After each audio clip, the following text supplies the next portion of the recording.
అనుకోని అలా web series చేసేసాను. నిజంగా నాకు ఫస్ట్ ప్రాజెక్ట్ సినిమా తీయాలనే ఐడియా గూడా రాదు ఎందుకో. వెబ్ సిరీస్ తీయాలనే ఐడియాతోని ఇప్పుడు రియల్ స్కామ్‌కి మీకు స్క్రీన్ ప్లే ఉండదు. అవును. బ్లాక్స్ ఉండవు. ఏముండవు. ఇంటర్వ్యూ ఏముండవు. బ్లాక్స్ ఉండవు. ఇవన్నీ ఉండవు. యాహ్! కానీ ఇక్కడ ఆడియన్స్‌ని ఆ క్లిఫ్ హ్యాంగర్స్‌తో అంటే హుక్ చేయాలంటే యాహ్! అక్కడ బిగ్గెస్ట్ ప్రాబ్లమ్ వస్తది మీకు కదా! స్క్రీన్ రైటింగ్‌లో. సో, మీకు ఇందులో ఏం ఛాలెంజెస్ అనిపించాయి?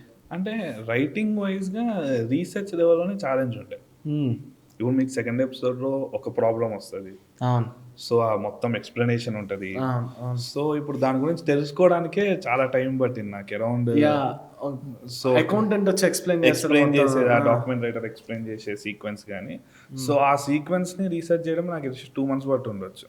అంటే ఎట్లా? ఎండ్ అంటే ఆహ్, ఆహ్, ఐ వాంట్ టు నో మీరు చేసిన రిసర్చ్ ఏంటి? యాహ్! ఎవరినైనా అంటే బేసిక్‌గా కనుక్కున్నారా? నేను ఎలా? ఫస్ట్ థింగ్ కంపెనీస్ యాక్ట్ మొత్తం ఇండియన్ కంపెనీస్ యాక్ట్ మొత్తం చదివానండి. చదివారా? ఓకే. చదివాను. మాక్సిమం చదివాను. హ్మ్. నాకు ఈరోజు చదివితే రేపు గూడా గుర్తుండదు. కానీ అప్పటికప్పుడు ఏ పాయింట్స్ నాకు హెల్ప్ అయితాయి స్క్రీన్ ప్లేకి అని ఇమ్మీడియేట్‌గా డైరీలో రాసుకున్నాను. హ్మ్. సో, అదొకటి చూసుకున్నాను. చూసుకున్న తర్వాత నాకనిపించిందేంటంటే, ఈ స్కామ్ జేయడానికి ఎన్ని పాసిబిలిటీస్ ఉండొచ్చు. ఇప్పుడు హుహు. ఈ పర్టిక్యులర్ ఆ మోహిత్ గోయల్ అనే పర్సన్‌కి ఒక ఫోన్స్ తీసుకురావడానికి ఏం జేసుండొచ్చు? హ్మ్. దానికి ఏమేం జేసుండొచ్చనేది పాసిబిలిటీస్ పర్స్పెక్టివ్‌లో గూడా నేను చూసా. హుహు. సో, దానికి లాజికల్ రీజనింగ్‌లో లీగల్‌గా ఏం రీజనింగ్ ఉంటదనేది ప్రతీదీ హుహు. మన గూగుల్ ఉంది గదా! ఇంక గూగుల్ జేయడం, చూడడం. ఓకే. ఇది సినిమాటిక్‌గా వర్కౌట్ అయితదా లేదా? అంటే హ్మ్. సినిమాటిక్ ప్రెజెన్స్‌లో హై ఇస్తదా లేదా? అవి చూసుకోవడం అట్లా అలా చేస్తూ మొత్తం హుహుహు. ఫస్ట్ మెయిన్‌గా ఇండియన్ కంపెనీస్ యాక్ట్ ఒకటి